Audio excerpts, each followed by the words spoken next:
एना और व्रोंस्की ये पहली बार आज रशिया के बाहर गए हैं। दोनों साथ हैं और दोनों अकेले हैं। तो करीबन 2 से 3 महीने का टाइम हो जाता है। यूरोप में रह रहे हैं, साथ रह रहे हैं और दोनों अकेले रह रहे हैं। तो जो क्लोजनेस इस टाइम इनको महसूस हुई, जो आज़ादी इनको इस टाइम महसूस हुई, वो इससे पहले कहीं महसूस नहीं हुई थी। रशिया में वो आज़ादी नहीं थी जो उनको यूरोप में जाके मिली, क्योंकि अब दोनों पे कोई चेक करने वाला नहीं है, किसी तरीके का उनको फियर नहीं है, इनको ये टेंशन नहीं कि कोई देख लेगा, ये हो जाएगा वो हो जाएगा। तो दोनों साथ रहते थे, एक ही कमरे में रहते थे। तो जब इतना क्लोज आ जाते हैं तो दोनों के अंदर कुछ फीलिंग्स डेवलप होती हैं, और ये फीलिंग्स थोड़ा अलग टाइप की हैं। कैसे हैं? एना बहुत खुश है। अब खुश क्यों है? उसकी 2 वजह हैं। पहला, उसको लगता है कि अब व्रोंस्की ने मेरे लिए जॉब छोड़ दी। व्रोंस्की आर्मी में था, आर्मी की नौकरी छोड़ के गया है, तो उसको बड़ा प्राउड फील हो रहा है कि यार इस बंदे ने मेरे लिए जॉब छोड़ दी। हम तो चाहते हैं, हर इंसान के अंदर तड़प होती है कि कोई आदमी मेरे लिए हदें क्रॉस कर दे। तो एना को इस चीज़ की बड़ी खुशी थी। और मैन के लिए सबसे इंपॉर्टेंट चीज़ होती है करियर। तो करियर छोड़ दिया इसने अपना मेरे लिए, आर्मी की नौकरी छोड़ दी। तो कितना प्यार करता है मुझसे, बहुत प्यार करता है। तो एक खुशी भी है, कितना प्यार करता है। लेकिन साथ ही साथ उसको एक बाद में ना, जैसे जैसे टाइम बीतता है, एक सफोकेशन महसूस होता है। अब सफोकेशन क्यों महसूस होता है? क्योंकि व्रोंस्की बहुत ज़्यादा ही प्यार दिखा रहा है। और जब कोई आदमी आपके ऊपर बहुत ज़्यादा ही प्यार दिखाए तो आपको भी डर लगता है। कहते ज़रूर हैं हमें प्यार चाहिए, हमें प्यार चाहिए, हम चाहते हैं कोई हमसे प्यार करे, हम चाहते हैं कोई हमारी रूह से प्यार करे। somebody loves us so deeply, so intensely। पर जब ये होता है रियलिटी में तो चीज़ें अलग होती हैं। कहानियों में तो यही पड़ा है, सुनते भी यही आ रहे हैं कि चाहत है, सोल की चाहत है, कोई इतना ज़्यादा हमें प्यार कर जाए। लेकिन जब व्रोंस्की उस लेवल पे प्यार करता है, ह्यूमन बिहेवियर बहुत कॉम्प्लेक्स है, चीज़ें बहुत अनप्रेडिक्टेबल है। तो एना के अंदर एक सफोकेशन महसूस होती है। उसे लगता है मेरी फ्रीडम जा रही है, मैं बिल्कुल खुल के नहीं जी पा रही, कोई मुझे मेरी रूह को कैद कर रहा है। उसको ऐसा फीलिंग आना शुरू हो जाती है, somebody is capturing my soul। तो उसको एक सफोकेशन महसूस होता है। 24 घंटे जब आदमी कोई आपके साथ रहे, अब एक ही कमरे में रहते थे, 24 घंटे जब आपके कोई साथ रहे तो एक अजीब तरह की घुटन महसूस होती है। ये इन्होंने पहले महसूस नहीं की थी, आज उसे महसूस हो रही है। तो खुश भी है कि एक आदमी इस लेवल तक मेरे लिए अपनी नौकरी छोड़ के आया है, सब कुछ अपना दांव पे लगा के आया है, अपना करियर, अपनी फैमिली, अपना देश रशिया छोड़ के आया था। लेकिन जब इतनी क्लोजनेस आई तो एक सफोकेशन भी आई। पहली चीज़ ये एना की फीलिंग्स है। अब व्रोंस्की के अंदर अलग टाइप की फीलिंग्स डेवलप हो रही हैं। व्रोंस्की को पहले लगा था कि लाइफ बड़ी अच्छी होगी, एना मिल जाएगी तो ज़िंदगी परफेक्ट हो जाएगी। उसने भी ऐसे सोचा था, परफेक्ट लव, सब कुछ परफेक्ट हो जाएगा। वो अनस्टेबल था रिलेशनशिप्स में, सीरियल वुमनाइजर रहा है, मल्टीपल अफेयर्स में रहा है, बार बार अफेयर में पड़ता था, बार बार ब्रेकअप होता था, अफेयर ब्रेकअप। उसको स्टेबिलिटी चाहिए थी, अनस्टेबल था। तो उसको लगता था, दुनिया में लोग कहते थे उसको कि जब तुम स्टेबल हो जाओगे, जब तुम सच में किसी के प्यार में पड़ जाओगे, तुम एकदम शांत हो जाओगे, सेटिस्फाइड हो जाओगे, डीपली सेटिस्फाइड हो जाओगे। बट रियलिटी बहुत डिफरेंट होती है। जैसा हम सोचते हैं रियलिटी वैसी नहीं होती। तो जब ऐसा हुआ, जब वो स्टेबल हुआ, जब सच में उसको एक बंदी से प्यार हुआ, एना से इतना गहरा प्यार हुआ, तब उसको रियलाइज हुआ यार इतनी सेटिस्फेक्शन नहीं है। वो अनसेटिस्फाइड फील करता है। अब अनसेटिस्फाइड क्यों फील कर रहा है? उसकी 2 वजह। पहला, उसका एक इल्यूजन टूटा। उसको लगा माउंटेन ऑफ लव जब मुझे मिलेगा तो खुशियों का मेरा ठिकाना ही रहेगा। बट हुआ क्या? जिसे वो माउंटेन ऑफ लव समझ रहा था, वो तो सिर्फ ग्रेन ऑफ सैंड निकला। सेकंड, आदमी आदतों का अपना गुलाम है। जान चली जाती है पर आदमी की आदतें नहीं जाती, फितरत बदलती नहीं है आदमी की। पुरानी डिजायर्स फिर आती हैं दिमाग में दोबारा। फिर उसके अंदर वो चाह आती है कि यार मैं अपना क्या, यार मैं फ्री जिंदगी जी रहा था, सीरियल वुमनाइजर था, और क्या जिंदगी थी मेरी, बैचलर लाइफ थी मेरी, एक फ्रीडम थी, जो मर्जी करो, जैसे मर्जी करो, कोई इतना ज़्यादा पूछने वाला नहीं था मुझे, इतनी कोई मेरी लाइफ, पर्सनल लाइफ में इतना इंटरफेयर नहीं करता था। बट आज उसको महसूस होता है यार कहीं ना कहीं मेरी फ्रीडम गई। वो बैचलर लाइफ, वो पार्टी, वो लड़कों के साथ घूमना फिरना, मौज मस्ती, वो गई यार। इतना सेटिस्फेक्शन मिला नहीं जितना सोच के आया था, जितना उसको लोगों ने बताया था, जितना उसने कहानियों में, पोइट्री में पढ़ा था कि लव ऐसा होता है, डिवाइन होता है, 2 सोल मीट करती हैं। ऐसा हुआ नहीं। अनसेटिस्फेक्शन,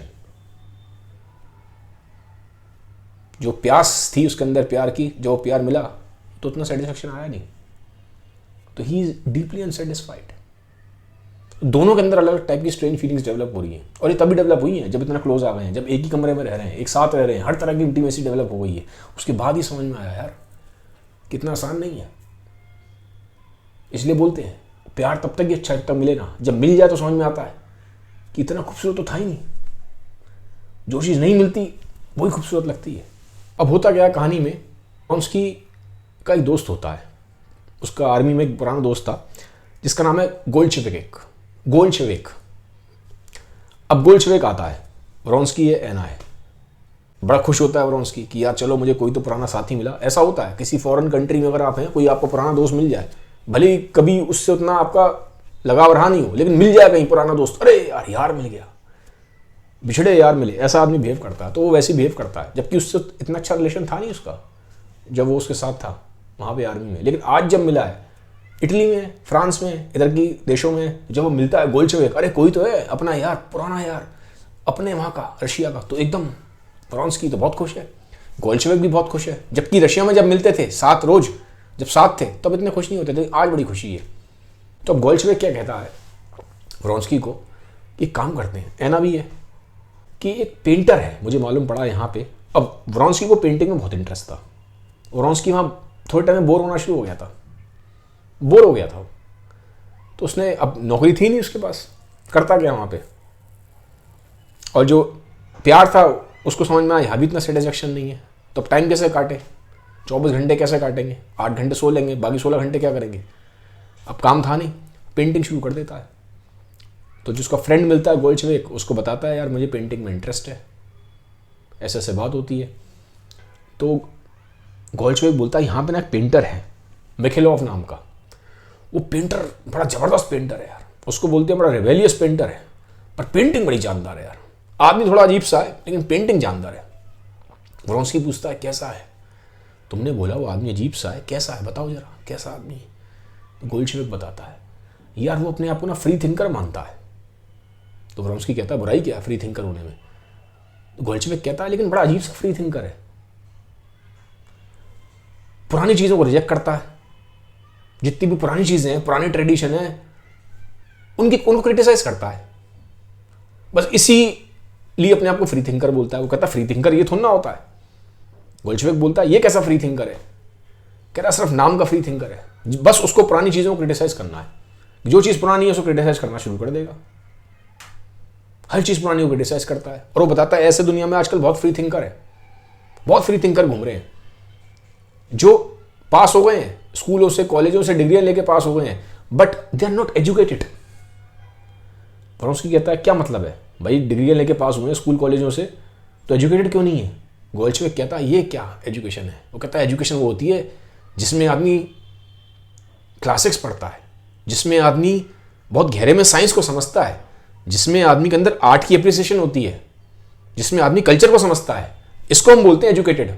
खाली स्कूल कॉलेज से पास होकर डिग्री लेके आप निकल गए, इसको एजुकेटेड नहीं बोलते। कहता है ऐसे बहुत सारे यहाँ पे घूम रहे हैं दुनिया में फ्री थिंकर, जो अपने आप को बोलते हैं कि हम बड़े भारी एजुकेटेड है, पर वो कहता है मैं इस एजुकेशन को एजुकेशन नहीं मानता। अब गोल्शेविक बोलता है उसको ये बात, कहता है ठीक है, बातचीत होती है। व्रोंस्की कहता है चलो उससे मिल के आते हैं, मिखेलोव से। अब मिखेलोव से मिलने जाते हैं। अब यहाँ पे एक बात मालूम पड़ती है कि जो गोल्शेविक है रास्ते में बोलता जाता है, चुप नहीं होता, बहुत बोलता है, बोलता जा रहा है, चुप ही नहीं हो रहा।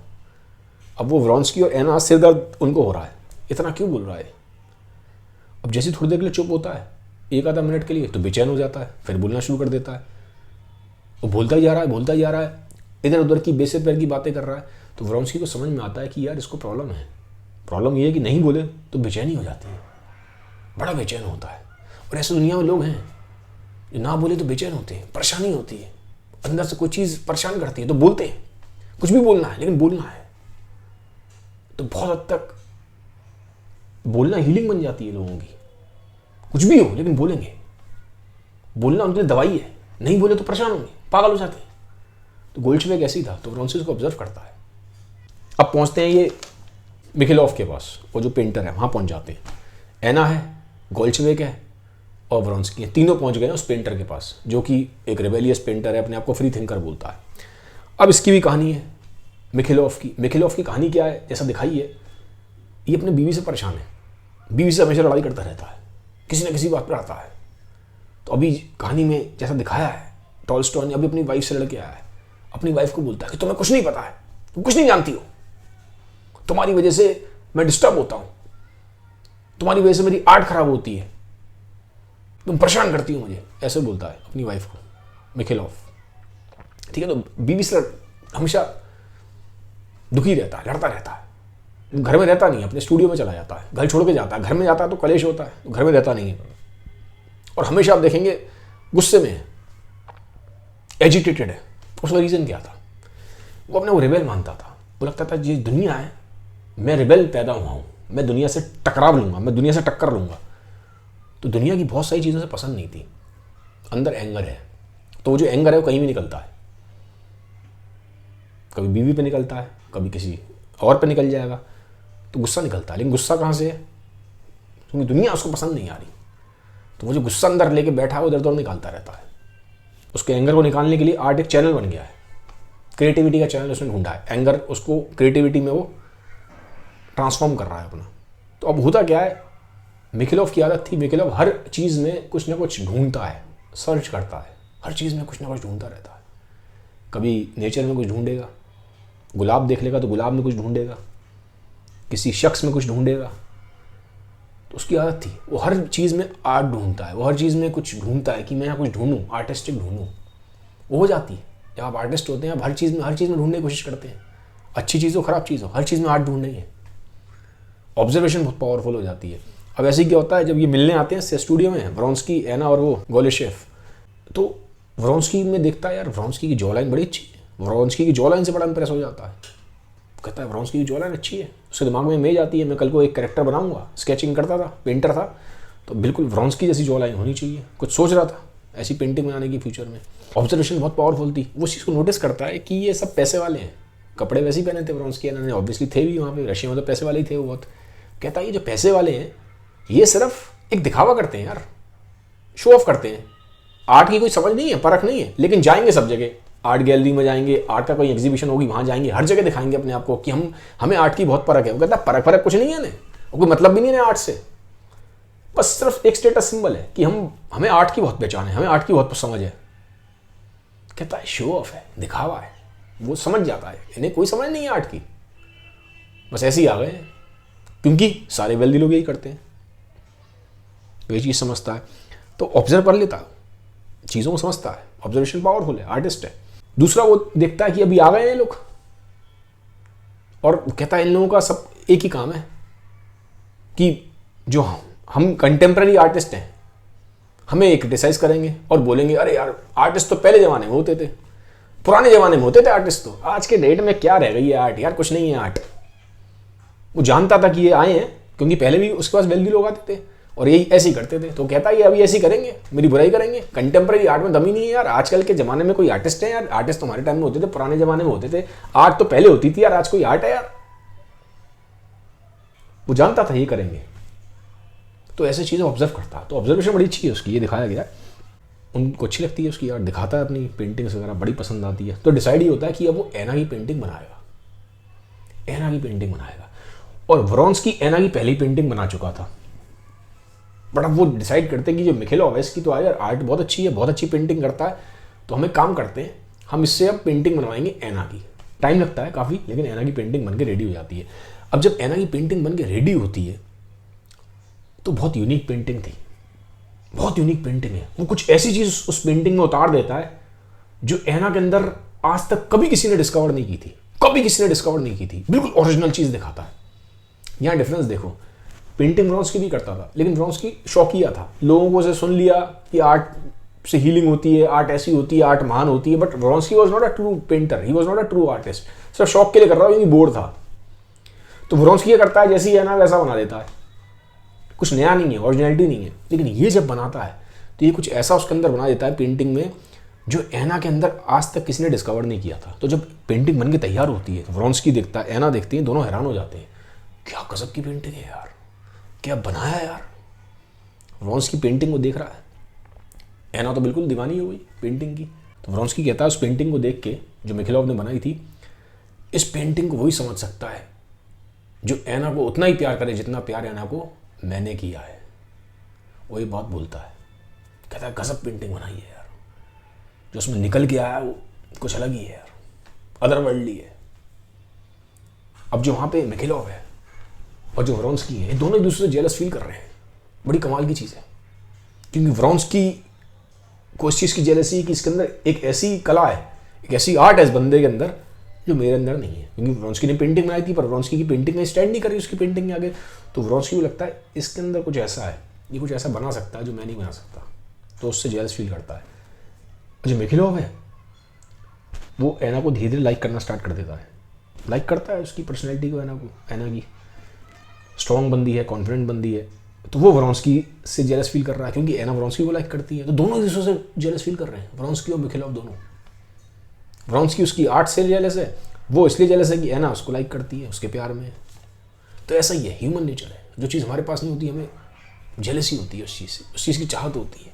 अभी इनका सीन खत्म होता है, एक सीन और स्टार्ट होता है, वो होता है लेविन और किट्टी का। अब लेविन और किट्टी का क्या सीन है, शादी हो गई है दोनों की। अब जैसे जैसे टाइम बीतता है तो लेविन को भी बात समझ में आती है कि जितना वो सोच के बैठा था कि शादी के बाद लाइफ बड़ी परफेक्ट हो जाएगी, सोच के बैठा हुआ था, फैमिली होगी, मेरे बच्चे होंगे, लाइफ परफेक्ट हो जाएगी, मेरी लाइफ का तो गोल ही यही है, मेरे को फैमिली सेट करनी है, जैसे मेरे पेरेंट्स ने फैमिली सेट की थी मैं भी फैमिली सेट करूँगा, और फिर मेरी लाइफ में सेटिस्फेक्शन आ जाएगा, खुशी मिल जाएगी, जो मेरे अंदर एम्प्टीनेस है वो खत्म हो जाएगी। वो ये सोच के बैठा हुआ था। पर जब शादी हो जाती है, कुछ महीने निकल जाते हैं, 5-6 महीने निकल जाते हैं, उसको रियलाइज़ होता है यार ऐसा हुआ नहीं। वो भी अनसेटिस्फाइड फील करता है, जैसे व्रोंस्की अनसेटिस्फाइड फील कर रहा था, ये भी अनसेटिस्फाइड फील कर रहा था। फ़र्क इतना था कि व्रोंस्की ने शादी नहीं की थी ऐना से, इसने शादी कर ली थी किट्टी से, पर अनसेटिस्फैक्शन इसके अंदर भी है। उससे भी फिर एक टाइम बाद वापस वही एम्प्टीनेस हॉन्ट करती है कि यार जो मैं सोच के बैठा था ऐसा हुआ नहीं, परेशान तो मैं अभी भी हो रहा हूँ, वो जो खालीपन है वो तो अभी भी चल रहा है ज़िंदगी में, वो गया ही नहीं।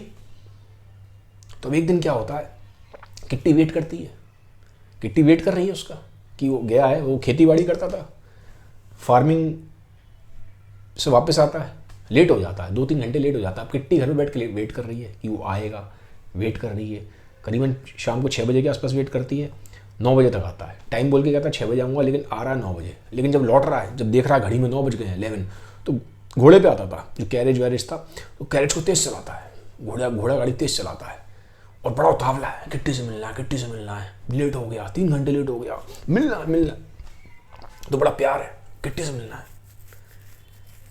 अब किट्टी घर में वेट कर रही है, वो अपने रूम में ये पहुंच जाता है, देखता है किट्टी को, तो एकदम से जाता है कि अरे मेरी किट्टी, अरे मेरी किट्टी, गले लग जाता है। ही स्टार्ट्स किसिंग हर, मेरी किट्टी, मेरी किट्टी। अब किट्टी उसको दूर करती है, हटो पीछे, दफाओ। मुझे समझ में नहीं आता क्या हुआ। कहती तुम्हें मेरी इमोशंस की परवाह नहीं है, मैं 6 बजे से वेट कर रही हूँ, 3 घंटे लेट हो, तुम्हें प्यार ही नहीं है मुझसे, तुम्हें अपने काम से ज़्यादा प्यार है, जाओ करो अपना काम। तो लेविन को ये बात समझ में आती है, काइंड ऑफ समझता है इस बात को, माफ़ी मांगता है, एपोलोजाइज करता है। थोड़ी देर बाद जब चीज़ें शांत हो जाती हैं, अकेला होता है, रूम में आता है, दूसरे रूम में, फिर he starts cursing his life कि क्या यार मैं कहाँ फंस गया यार, जो सोचा था वो नहीं है यार। सोचा था शादी करूँगा, बीवी होगी, फैमिली बनाऊंगा, life will be very perfect, I will be perfectly happy, I have got my true love, मैं उससे बिल्कुल सच्चा प्यार करता हूँ, ये भी मुझसे सच्चा प्यार करती है, बट ऐसा है कहाँ यार, उतनी खुशी नहीं है जितना सोच के बैठा था। तो ही स्टार्ट कर्सिंग हिज लाइफ। वो कहता है यार काम नहीं करूँ मैं, बताओ, पूरे दिन इसी के साथ बैठा रहूँ, पूरे दिन प्यार ही करता रहूँ उसको, काम नहीं करूँ, मेरी लाइफ में और भी तो चीज़ें हैं यार, मेरी लाइफ सिर्फ किट्टी के अराउंड थोड़ा रिवॉल्व करती है। और फिर वो सोचता है किट्टी के बारे में कि पता नहीं यार ये कैसे खुश रह लेती है, बहुत ही सुपरफिशियल चीज़ों से खुश रह लेती है, इसकी लाइफ में कोई एम्बिशन नहीं है, कोई गोल ही नहीं है यार,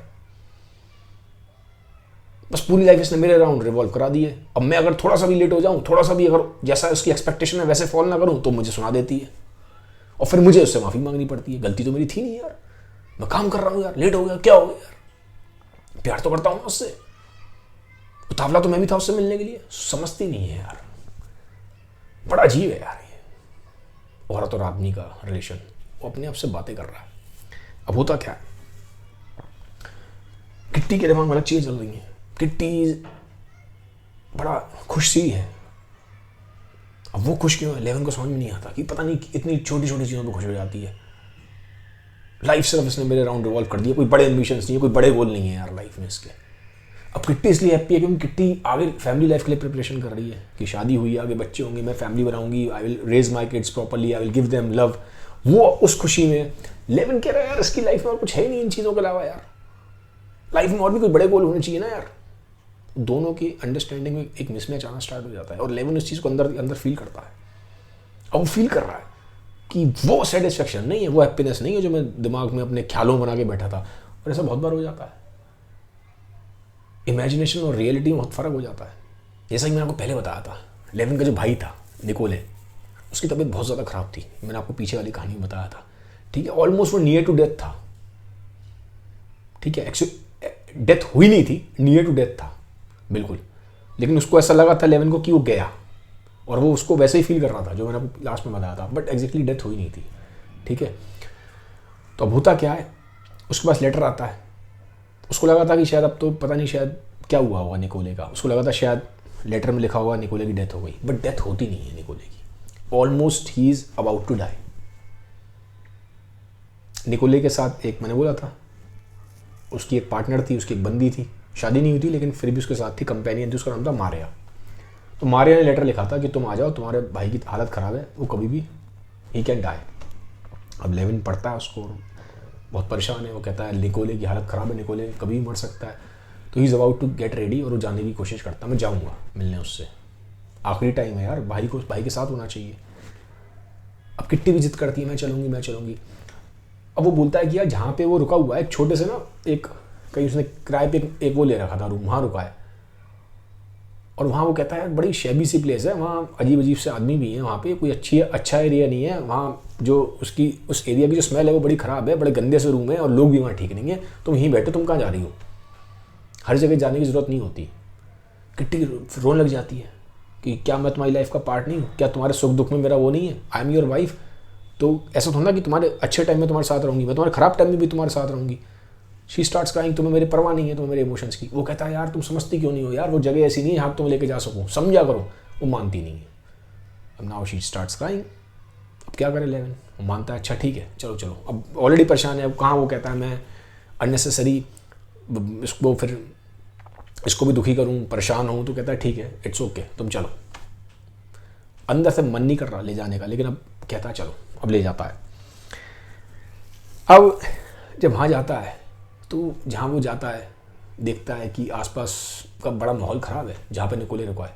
आसपास जो रूम है बड़े गंदे से, अजीब सी स्मेल आ रही है, बड़ी पैथेटिक सी हालत है, बड़े ख़राब सी एरिया में रह रहा है वो। तो उसके रूम में एंटर करता है और जब देखता है 11 रूम में जाके निकोले को, तो निकोले की हालत बहुत ख़राब है यार।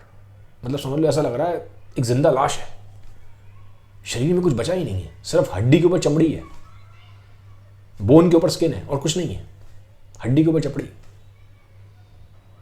तो he is almost about to die, बिल्कुल हालत ख़राब है, वो पहचान ही नहीं पा रहा है उसका भाई है। वो कहता है ये हालत आदमी की, ये हालत मेरे भाई की, ये तो मेरा भाई है जिसे मैं ऐसा समझ रहा हूँ जिंदा लाश है, तो मेरा भाई है निकोले। बहुत परेशान है, लेकिन जब वो जाता है तो रूम में बदबू आ रही है, स्मेल आ रही है, और जो निकोले की हालत है वो अजीब सी है। अब किट्टी भी साथ है, पर आज उसको एक चीज़ समझ में आती है कि 11 ने ना किताबें बहुत पढ़ी थी, बड़ी बड़ी बातें की थी उसने, डेथ के बारे में, इसके बारे में, बड़े बड़े उसने लोगों को पढ़ा था जो डेथ के बारे में बात करते हैं। पर उसके बाद समझ में आती है कि सिर्फ बातें हैं, रियलिटी में उसको लगता है ये जो किट्टी है और जो वहाँ उसकी कंपेनियन थी उसके भाई की, निकोले की, मारिया, वो भी थी उस रूम में। किट्टी और मारिया डेथ को ज़्यादा जानते हैं। वो कैसे मालूम पड़ता है, 11 को समझ में नहीं आता कि निकोले के साथ डील कैसे करे, निकोले मरने वाला है, 11 को समझ में नहीं आता डील कैसे करूँ। और उसको वो जगह परेशान कर रही है, उसको स्मेल परेशान कर रही है, उसको बदबू आ रही है, वो बहाने से बार बार बाहर जाता है, अरे कुछ काम है बाहर जा रहा हूँ, वो बार बार रूम के बाहर जा रहा है, वो अवॉइड कर रहा है निकोले को 2 वजह से। डेथ देखी नहीं जा रही, समझ में नहीं आ रही डेथ को हैंडल कैसे करे, एक आदमी मर रहा है कैसे हैंडल करे, भाई है उसका लेकिन समझ में नहीं आ रहा डेथ को हैंडल कैसे करें। पढ़ा बहुत कुछ है उसने डेथ के बारे में, पर हैंडल नहीं कर पा रहा। रियलिटी में जब देखने को आ रहा है तो हाथ पैर कांप रहे हैं, तो बहाने से बाहर जा रहा है, फियर को फेस नहीं कर रहा। और दूसरा स्मेल की वजह से बाहर जाता है। लेकिन किट्टी वही रहती है और निकोले का ध्यान रखती है। ध्यान कैसे रखती है? लेवन को बोलती है जाओ डॉक्टर को लेके आओ। लेवन डॉक्टर के पास जाता है, उसको भेज देती है डॉक्टर को लेने के लिए। पीछे से पूरा रूम साफ करती है, खुद साफ करती है, खुद साफ कर रही है, झाड़ू लगा रही है, बिल्कुल क्लीन कर देती है, अच्छी सी परफ्यूम डाल देती है, अच्छा स्मेल कर देती है। मारिया के साथ हेल्प करती है निकोले के, उसे कपड़े वपड़े पूरे चेंज करवाती है, ठीक है, उसे थोड़ा सा कंफर्टेबल फील कराती है, उसकी टेक केयर करती है बहुत। तो मारिया और किट्टी इन्होंने कोई किताबें नहीं पढ़ी हैं, इतना जानती नहीं, जो ज्ञान नहीं है उनको डेथ का, लेकिन हैंडल कर पा रही है डेथ को। तो लेवन को चीज़ें वापस आता है डॉक्टर को लेकर तो फील होती है कि यार मैं तो खाली किताब ही पढ़ता रह गया, किताबी ज्ञान है, सिर्फ बातें हैं, पढ़ ली किताबें, उसने बोला, ग्रेट आदमी ने बोला, फलाने ने बोला, बातें हैं, खोखली बातें हैं। जब रियलिटी सामने आई, एक्शन तो एक किट्टी और ये ले पा रहे हैं, ये हैंडल कर पा रही हैं। मैं तो घबरा गया, जबकि भाई मेरा है, पर मुझसे नहीं हो रहा कुछ, कर वो पा रही है। ये रियलाइजेशन हुआ उसको कि बड़ा खोखला है यार अंदर से। तो लेवन तू अपने आप से कह रहा है, लेवन तुम तो खोखले निकले, किट्टी दमदार है। जिससे वो कह रहा था थोड़ी देर पहले कि मीनिंगलेस लाइफ है, क्या सुपरफिशियल लाइफ जीती है, दिखाई दिया भाई ये ज़्यादा काम की है, इसकी लाइफ में ज़्यादा डेप्थ है। मैं तो खाली खोखली बातें, बस ख्याली बुलाओ में रहता हूँ।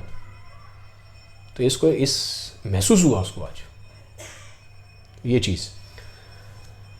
अब होता क्या है कि किट्टी इतना ध्यान रखती है ना निकोले का, तो निकोले बोलता है किट्टी को, किट्टी अगर शायद पहले तुम आती तो मैं ठीक हो जाता। तो उसका हाथ अपने हाथ में लेता है और थैंक्स बोलता है और वो करवट लेता है निकोले। लेवन आता है, निकोले देख रहा है लेवन को, अपने भाई को, भाई सामने खड़ा है, आंख से आंख मिलती है। लेवन से ऐसे करता है, हाथ दो ऐसे करता है, give me your hand Levan, give me your hand. बोल नहीं पा रहा है लेकिन आंखें बोल देती हैं, आंखें बहुत बोल देती हैं, जुबान से ज्यादा आंखें बोलती हैं। वो कहता है give me your hand, I am your brother, I am on the death bed, these are my last moments, I will die, Levin give me your hand. Levin घबरा रहा है, किताबें पढ़े बैठा है डेथ की, पर जब मर रहा है आदमी सामने, उसका भाई मर रहा है, जिसके साथ वो खेला है बचपन में, जिसके साथ उसने सबसे अपने प्रेशियस चाइल्डहुड के मोमेंट स्पेंड करें, भाई मर रहा है। समझ में नहीं आ रहा कैसे हैंडल करे, सब किताबें धरी रह गई, मौत सामने आती है, सब भूल जाता है आदमी, समझ में नहीं आ रहा। वो हाथ मांग रहा है, लेवन गिव मी योर हैंड। लेवन हाथ देता है, हाथ कांप रहे हैं लेवन के, ऐसे दे रहा है। तो वो हाथ पकड़ता है, उसको यहाँ लेके आता है, अपने हाथ को, लेवन के हाथ को यहाँ रखता है वो, और उसके हाथ को फिर चूमता है, किस करता है उसके हाथ को। बहुत डीपली फील कर रहा है निकोले, बहुत डीपली फील कर रहा है उस प्यार को। लेवन से रुका नहीं जाता, उसकी आंखों में आंसू आ गए हैं और वो रोता हुआ रूम के बाहर चला जाता है, कंट्रोल नहीं कर पाता, बहुत तेज तेज रोता है जैसे एक बच्चा रोता है, रूम के बाहर निकल जाता है। वो बियर नहीं कर पा रहा, इमोशनल आउटबर्स्ट, कब तक रोकेगा आदमी। मौत हिला देती है, और अपने करीबी की, इतने करीबी की जब मौत हो, बिल्कुल डेथ बेड पे हो, आप जानते हो मरने वाला है, तो ऐसा लगता है कि कुछ हमारे अंदर ही मर गया। लेवन को वो एहसास होता है, he is crying and he moves out of the room. इसी के साथ ये वीडियो भी खत्म होता है। मेरा नरेशन अगर अच्छा लगता है तो मुझे बताइए कमेंट सेक्शन में, जल्दी आऊँगा आपके साथ कहानी में आगे। Have a nice day, bye bye, take care, thank you.